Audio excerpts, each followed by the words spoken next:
ભરૂચના જાડેશ્વર નીલકંઠેશ્વર મુખ્ય માર્ગ પર આવેલી સંસ્કાર વિદ્યાલય અને જેબી મોદી વિદ્યાલય કેમ્પસમાં વિશાળ પાર્કિંગ હોવા છતાં સ્કૂલ વાનોને અંદર પ્રવેશ ન અપાતા રોડ પરના વાહનો અડિંગાથી ટ્રાફિકની ભારે સમસ્યા સર્જાઈ છે।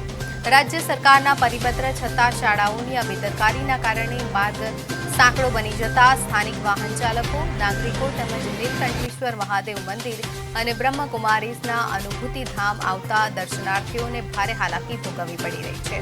પવિત્ર શ્રાવણ માસમાં બહારગામથી આવતી લક્ઝરી બસોના કારણે આ માર્ગ પર સ્થિતિ વધુ વિકટ બનવાની ભીતિ સેવાઈ રહી છે। તો બીજી તરફ કેમ્પસમાં પાર્કિંગ ન મળતા નાના માસૂમ વિદ્યાર્થીનીઓને પણ ભારે સ્કૂલ બેગ ઉચકીને મુખ્ય રોડ સુધી ચાલીને આવવું પડે છે, જેથી તેમની સુરક્ષા સામે પણ અનેક સવાલ ઉભા થયા છે।